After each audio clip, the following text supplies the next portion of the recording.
Welcome to the Abundance Hack Show, Season 4, where we are focusing on mastery. The last 3 seasons, I gave you the information. Now, we're focusing on integrating it into our lives and embodying it. If you are ready to master your thoughts, emotions, and patterns to feel whole, fulfilled, and really grounded in who you are without dimming your shine so you can live the abundant life that you truly desire, then you are in the right place.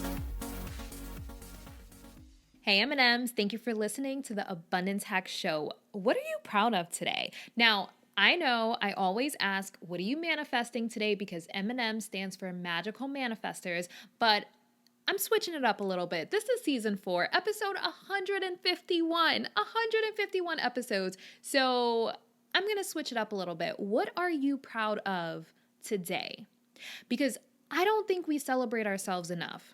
We don't give ourselves enough credit. And if you are listening to this podcast, that means that you are into self-development. You are into personal growth and being the best version of yourself and doing the inner work and facing your shadow and digging deep into the stuff that's uncomfortable.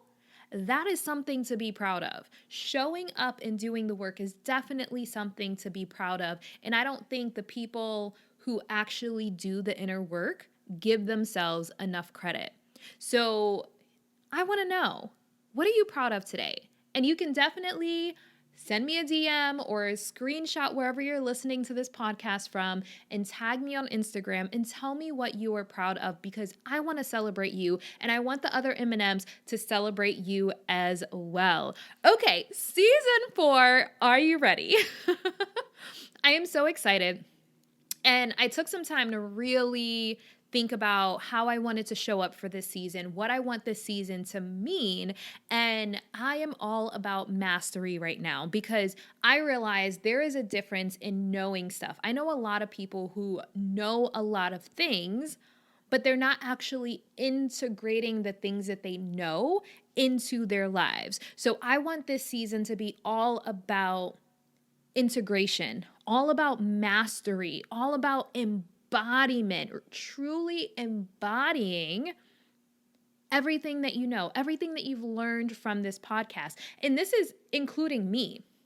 So one of the beautiful things about being the host of a podcast is it holds me accountable. If I'm asking you to truly embody everything that you know and have learned, I'm holding myself to that same standard, and it holds me accountable as I'm holding you accountable. So it's really, really, really amazing. And obviously, I have to kick off Season 4 with a bang. So we're going to talk about a really personal topic, and we're going to lean in. We're leaning all the way in this season. I'm not holding back. I'm not going to bite my tongue and try to be politically correct because I'm fearful of rejection or disapproval. Like, I am leaning all the way in. We're going to talk about the uncomfortable conversations that need to be discussed in order for us to live the abundant life that we truly desire. So, are you ready? Are you ready? All right, so this episode, we're talking about the mother wound. Now, people talk about daddy issues all day long, but I don't hear a lot of people talk about the mother wound, where I honestly feel like I have had to do more inner work around my mother wound than I ever had to do with my daddy issues. And they say that the daddy issue shows up in romantic relationships, but I feel like the mother wound is actually a little more tricky because it's not spoken about as much, and it's stored so deep in our subconscious and so deep in our bodies that I don't think that a lot of people even realize it. And I do believe that darkness must be exposed before it can be transformed. Darkness must be exposed before it can be transformed. So that's why I say we're leaning into these uncomfortable topics so we can transform it and alchemize it and turn it into wisdom and strength and sovereignty. Okay, so what exactly is the mother wound? It's the pain, wounding, and trauma that's carried by a mother and inherited by her children, and or a mother that was physically present but not emotionally attuned and available to you when you were a child, to the point of causing pain. So I actually did a post about this on social media, giving some examples. So some examples of having a mother wound looks like you never felt you had your mother's approval or acceptance. Your mother was super critical and never gave you words of affirmation or encouragement. You felt like you were an accident or burden. You were always trying to do better or be better, trying to gain your mother's attention or acceptance. And so this shows up in a lot of different ways, and if we don't focus on healing this mother wound, it will cause the inability to get along with or have deep and meaningful connections with women, sometimes even men. So men actually have mother wounds as well.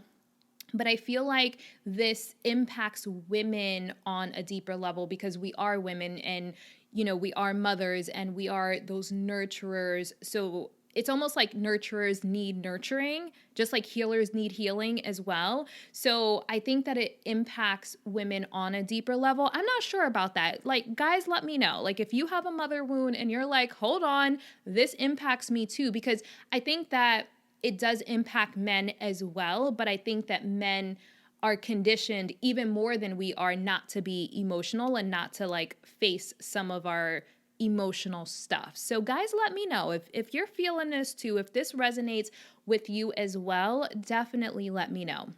So if you don't heal the mother wound, it will also make you feel unsafe in intimate relationships. It will have you feeling like you're not seen, heard, appreciated, celebrated, or valued, and it will cause you to have a high tolerance for poor behavior. Because if you associate love with criticism, neglect, or shame, then you accept that criticism, neglect, or shame in other relationships because it's what you know. Oh my God, let that sink in. I feel like I need to say that again.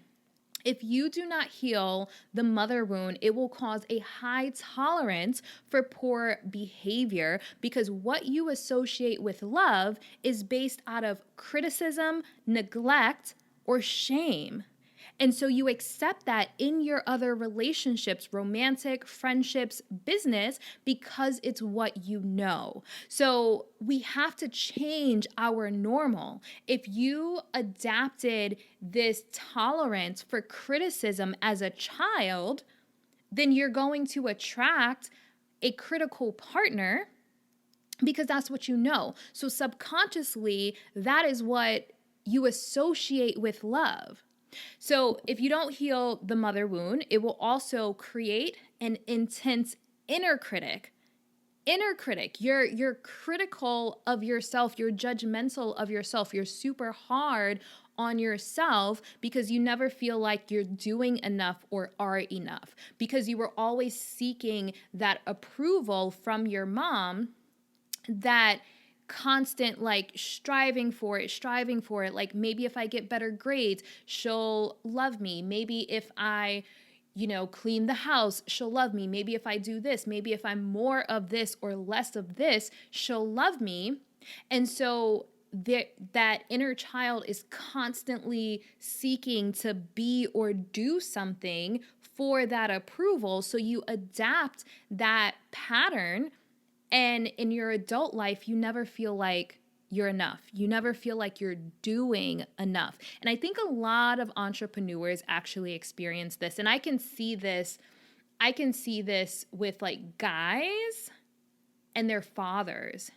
So I think that this is very relevant, like this specific one is very relevant to men and their fathers always trying to do more and be more for their father's approval and never receiving it, and that causing a deep-rooted pain. So there are two ends of the spectrum that this can lead to. So on one end of the spectrum, it can lead to emotional detachment. Although they crave love and connection, they tend to shut down emotionally and hide behind protective walls. This also shows up as their self-worth being attached to doing, like productivity, even though inside they never feel good enough or like they've done enough. So actually adapting their mother's critical nature.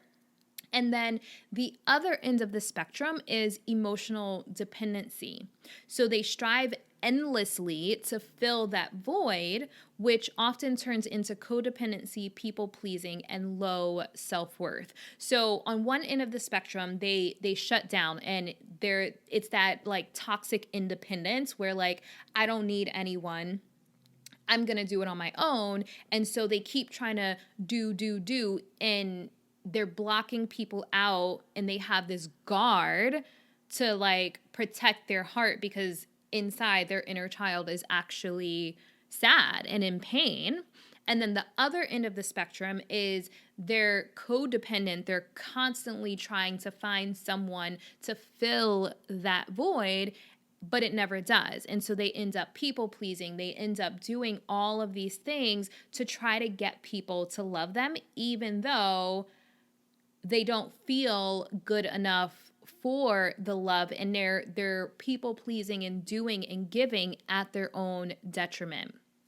So it runs deep, you guys. Oh my God, it runs so deep. And obviously the objective is to find that happy medium, to not be guarded and allow the love in, and to set the healthy boundaries, because we all want great friendships that feel safe, supportive, and uplifting. And we definitely want romantic relationships where we feel loved and accepted and adored. So if we have a mother wound and we don't heal it, it creates a subconscious and energetic resistance that actually repels the very thing that we want.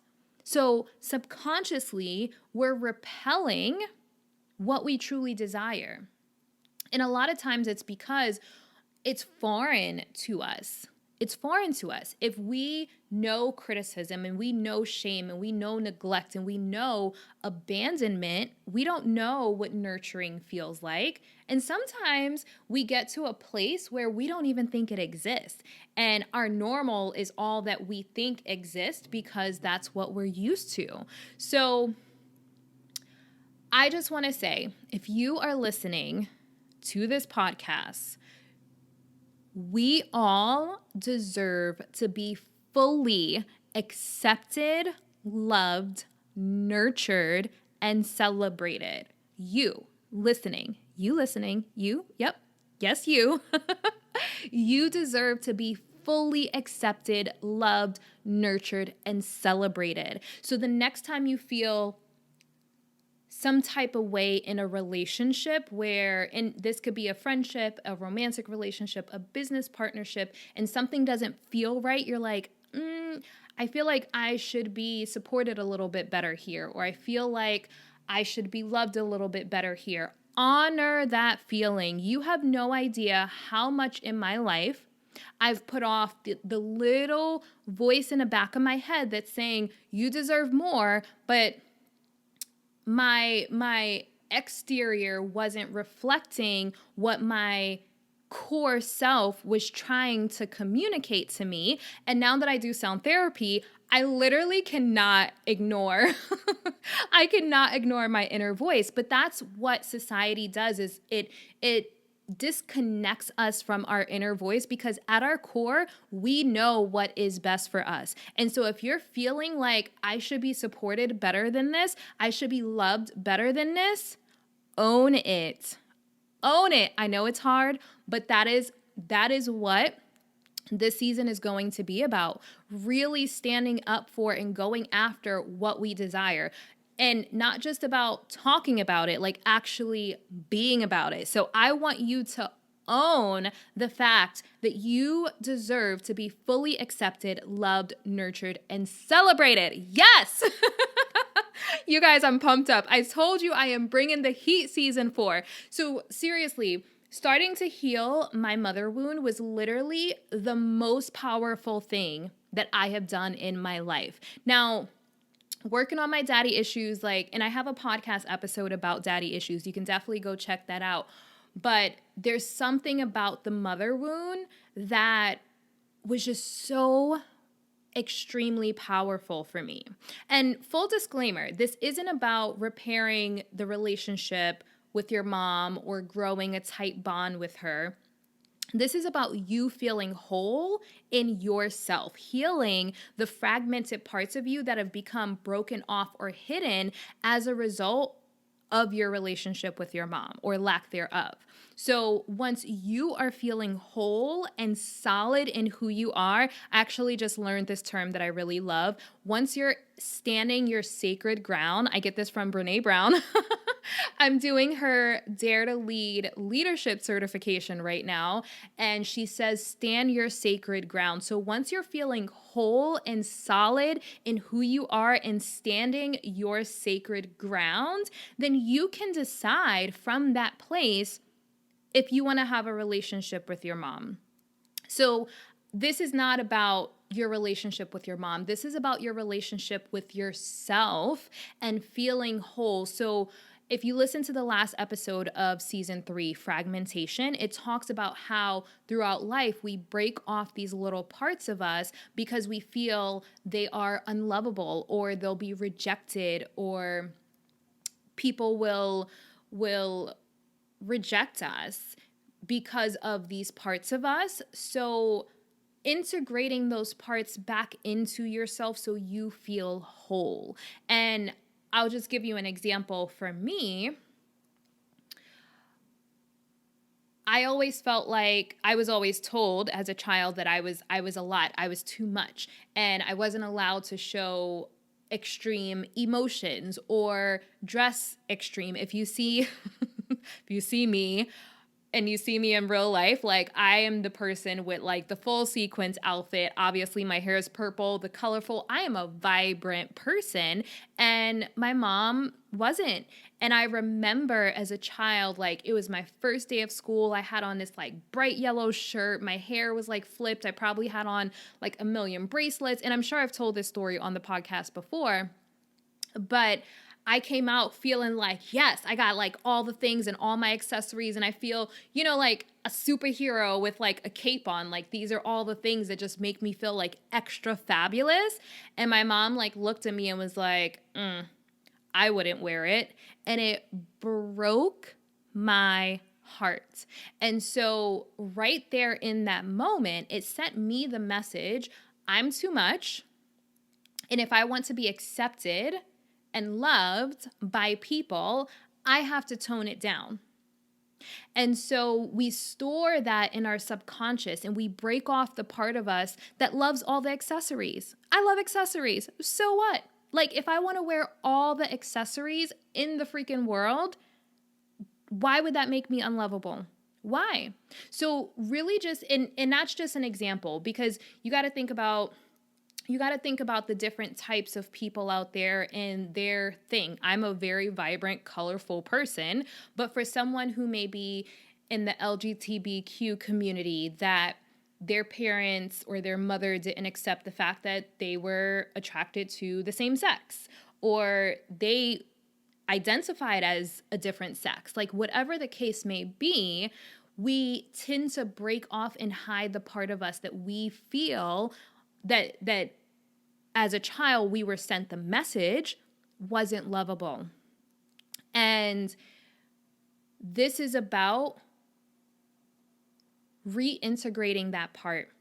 This is about finding that part inside of you, in your body, in on a cellular level, and sending acceptance and compassion and love to that part so you feel whole again. And that is what this is about. So when I started healing this wound, I realized how many of my relationships in my life mimicked my relationship with my mom. how much shitty treatment I've allowed. And if you think about it, your mom gave birth to you. That's the person that's supposed to love and accept and protect you the most out of anyone in this world. And they're shitty towards you. And this is no offense to my mom. Like, I love my mom. And my mom did the best that she could. And that's the thing. It's generational where, like, my grandmother probably treated my mom the same way, and my great-grandmother probably treated my grandma the same way. So it's not to badmouth my mom. It's not to put her down. My mom is a great, strong woman that did the best that she could. She had me at a young age, and she was a child having a child, basically. So she did the best that she could. So this is not a, like, I'm picking on my mom or putting my mom down type of thing. It's acknowledging that, like, we have generational patterns, that we have the strength and the knowledge and the wisdom and the sovereignty now to end with us. So we heal the generations before us and the generations to come. So what I realize in doing this inner work is the relationships in my life, my friendships, my romantic relationships were mimicking the relationship with my mom, because my normal was criticism. My normal was judgment. My normal was shitty treatment of feeling like I'm too much and I have to tone myself down to be lovable. And I've gone to friends with, like, my emotions, and I talk a lot. Obviously, I have a podcast, so of course I talk a lot. And I've had a friend be like, that's a lot. and that's the message that I have received my whole entire life. I'm a lot. I'm too much. I'm extra. I'm over the top. I'm high maintenance. But I'm just like, when you let me not get on my soapbox, okay? So when you are sent the message as a child that your emotions are not okay, you suppress those emotions and you shut down that part of you that feels the emotions, and then you basically become a zombie. And that is the world we live in today. We have a bunch of people that are freaking zombies because they're not feeling their feelings. And here's the thing. I get it. Do you want to feel pain? No. Do you want to feel disappointment? No. Do you want to feel hurt? No. But when you block out the pain, you block out the love and the joy and the bliss as well. If we could just block out the pain, hello. If I could teach you how to just block out the pain and you only feel the positive and that actually work, do you know I'd be a multi-billionaire right now if I could figure out how to do that? I would package it up and sell it, but it's not possible. It's not possible. So what happens is we're suppressing the pain. We're trying to convince our brains that we're happy and positive and suppressing the pain and all of the emotional stuff. But subconsciously, it's blocking our desires and it's storing trapped emotions that eventually lead to illness. So we have to deal with the pain. We have to address it, and with healing modalities, it makes it easier to deal with the pain and the negative emotions. And there's tons of different healing modalities besides just sound therapy. Sound therapy, obviously I'm biased, but it's a beautiful way to dissolve some of the pain, but you have to acknowledge it and allow it to come to the surface first to dissolve it, but at least it's not being stored in your body and stored in your subconscious to where it's actually creating resistance to the very things that you desire.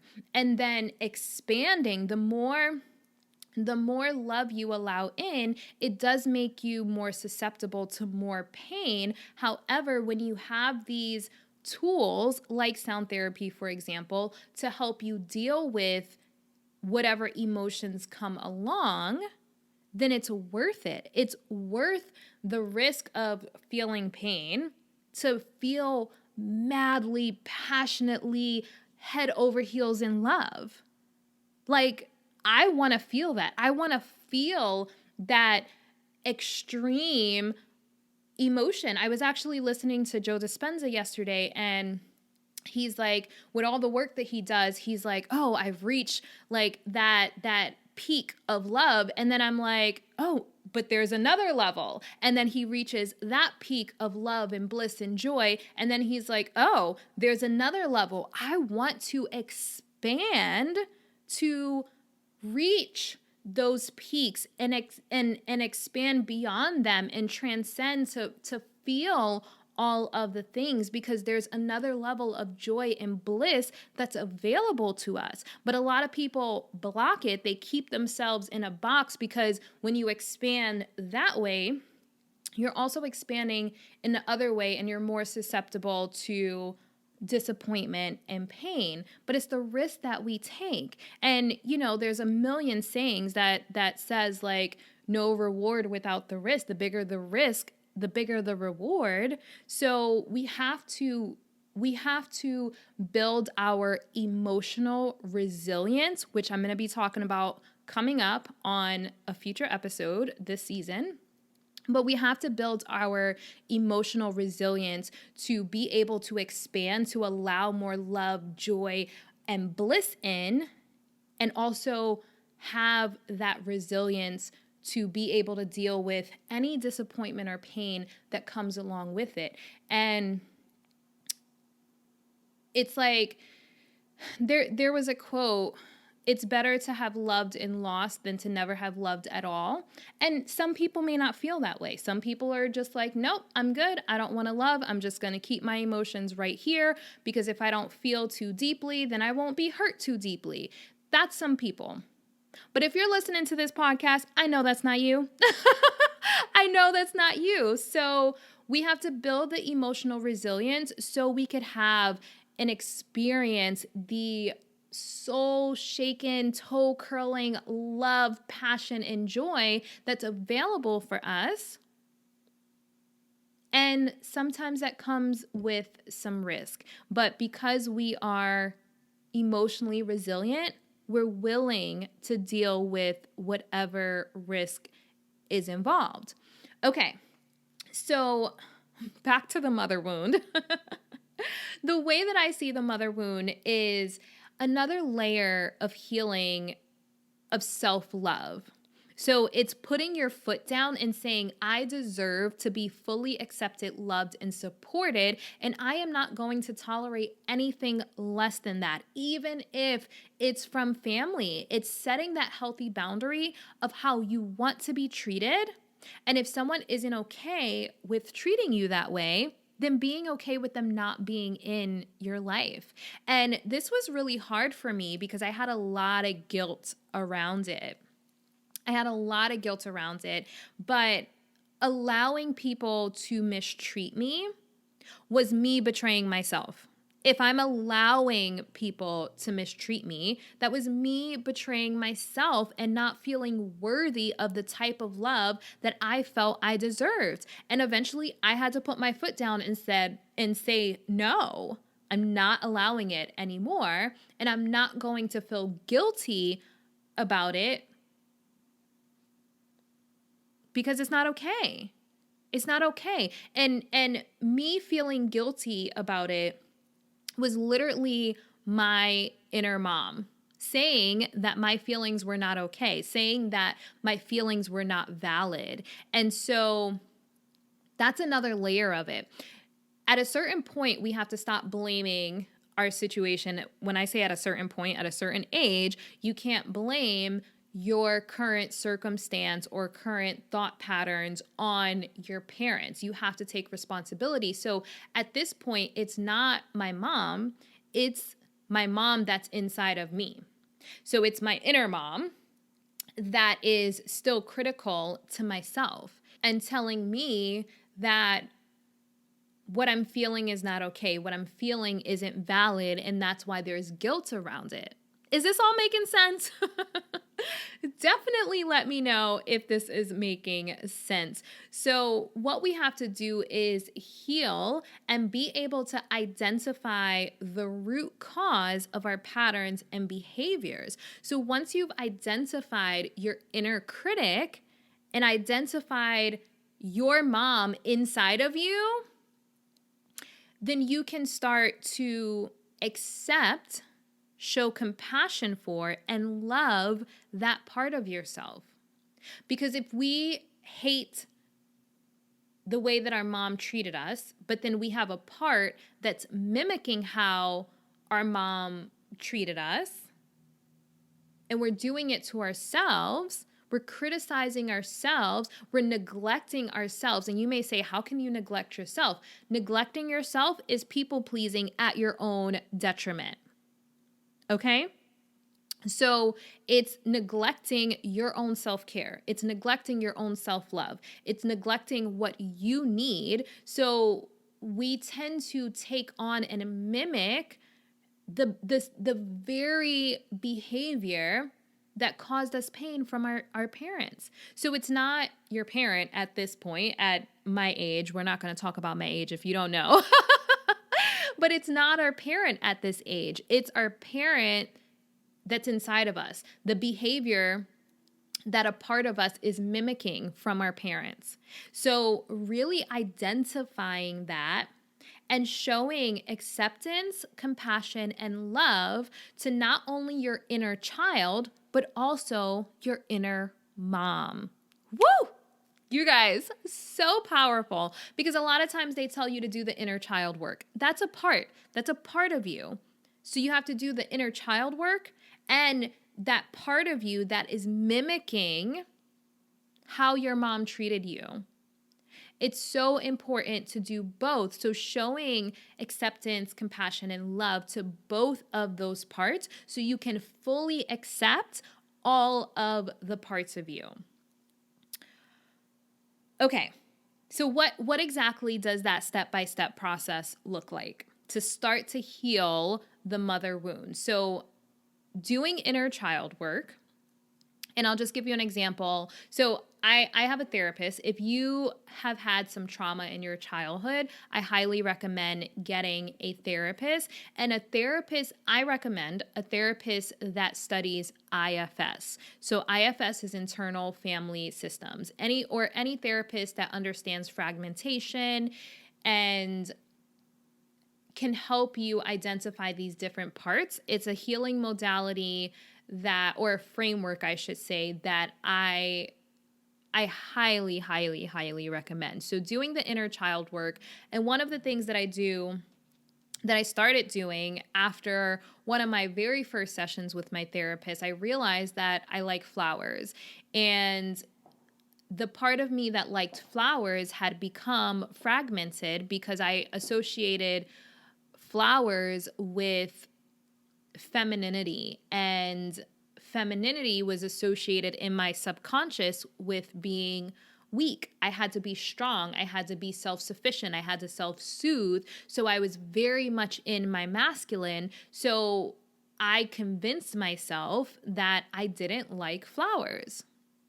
So with that, when I realized like, oh my God, I do like flowers and I love plants. If you follow me on Instagram, you know I'm like freaking obsessed with plants right now. But I started buying my inner child flowers each week. I go to Trader Joe's. I buy myself either like a random mixed bouquet or a bouquet of roses, whatever it is. Each week it's a little different because, you know, I like to mix it up. So whatever vibrant flowers stand out to me that week, but I buy my inner child flowers each week. So the next thing is to identify what you felt as a child. So name it. So I felt like a burden to my mom. And I always felt like I was too much. And I mean, those probably were the two things, and nothing I did ever seemed good enough. So no matter how amazing, and I was a good child, I had good grades, I was super talented, like all the things, but it never seemed good enough because she always had something to say that was criticizing that like it could have been better. So name it, name what you felt, and then notice where you feel these feelings in your adult life. So with me feeling like a burden as a child, I realized where as an adult, I was afraid to ask for help.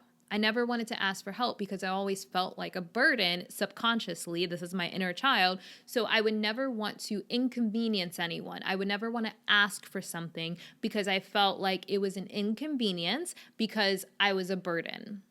So doing the inner child work, identify what you felt as a child, and then notice where those same feelings, and this is hard work, that like really facing it, like first of all, naming it. Like no one wants to say out loud, like I felt like a burden. Like I mean, obviously it took me some time going through therapy, tons of like sound healing, like all the things, but naming it is going to feel uncomfortable. So be really, really gentle with yourself, and you're tapping into some stuff that you've probably suppressed. So definitely be gentle with yourself. And if you've had extreme trauma, definitely do this with a licensed therapist. Okay, so notice where those feelings are coming up or being mimicked in your adult life. Like pay attention to the different relationships, the type of people you attract. If you keep attracting the same type of people and the same type of situation keeps happening to you over and over, it's a pattern that is stored in your subconscious from some type of inner child something. Like maybe some of the patterns are from your dad, maybe they're from your mom, but start to notice how you felt as a child, like whatever you named, start to notice where it's showing up in your life. And then send acceptance, compassion, and love to your inner child. So loving your inner child and really checking in, what does your inner child need? Because we have an inner child that flares up. My inner child likes to throw temper tantrums. So every now and then I feel like I'm like huffy and puffy about something, and usually I'm like, I hate everyone or I hate life, whatever, you know, like it's throwing a temper tantrum. And when I take a moment and I check in, like, okay, what do you need? And whatever I need, like sometimes it's like, I need a break. I need a break. I need a few hours where I am focused on me. And that's it. Like, it could be that simple, like 2 hours of just alone time to recharge, to take a nap, whatever. You know, when kids get like fussy and they throw temper tantrums, usually they need a nap. Legit, my inner child is like that. Usually I just need a nap. Like, so really honoring that.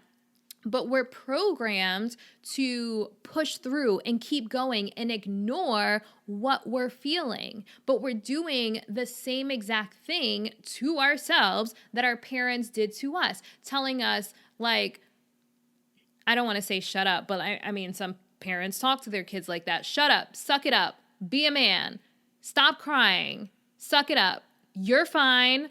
And so it sends us the message that what we feel is not okay.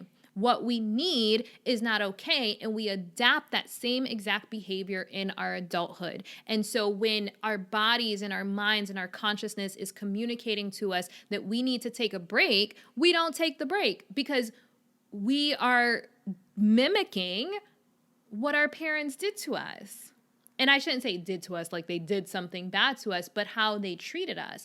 And so being able to identify when this comes up in your life. And that's just like one example. So whatever it is that you named, that you felt, and then also paying attention to like what your inner mom or your inner critic needs. You know, sometimes we need acknowledgement. Sometimes we need to feel appreciated, you know, and when you can really check in and name it, then you can communicate it to the people in your life. You can go to your partner and say, hey, I did this and it would make me feel really good if like when I do this, you acknowledge it. And sometimes that little tweak can make a world of difference. But you have to be able to identify it, name it, and then communicate it.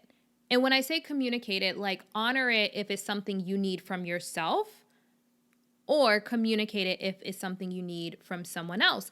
And then this is the most important. Start to give yourself the love, support, and nurturing that you need. And that's what I said about like honoring whatever comes up. When you check in, if you're like, I need a break, give yourself a break. I need to do something that inspires me, do something that inspires you. I need to move my body and, get out some frustration or go work out. Do the thing. Whatever your body is communicating that you need, do the thing. So adapting this pattern of checking in and honoring whatever comes up will help you start to integrate the parts to where like all of your parts are playing nicely together. And that's how you start feeling whole. You're not hiding a part of yourself. And when I say hiding, a lot of times it's subconscious. This is not in the forefront of your mind. You're not doing this deliberately. It's subconscious. So really, really getting to know yourself on a much deeper level so you can understand your patterns and habits that's contributing to your reality. And that's how you shift to have the abundant life that you desire. So to help you with this, I created a bundle that includes a journal exercise to help you identify and name it. So it'll ask you the questions, and it'll be in PDF form so you can print it out, or you can just like take the questions and write it in your journal if you have a different pretty journal. I'm all about the pretty journals. And then it'll also include 2 sound therapy recordings. So one to help you release the negative emotions related to your mother wound. So the guilt, the shame, the neglect, the abandonment, the fear of abandonment. And then the second one will be all about tapping into that acceptance, compassion, and love. So you can purchase that at abundancehack.com, or you can sign up for Abundant and Aligned Society, which is my monthly membership that gives you access to all of the sound therapy recordings that I create and my guided meditations. And you also receive inspirational and motivational text messages from me throughout the week. And I also include energy updates. So when we have a full moon, when we have a new moon, when something's going on like Mercury retrograde, so you have to be ready for whatever the energy is bringing on, because as we're doing this work, the moon cycle will impact it. Whatever's going on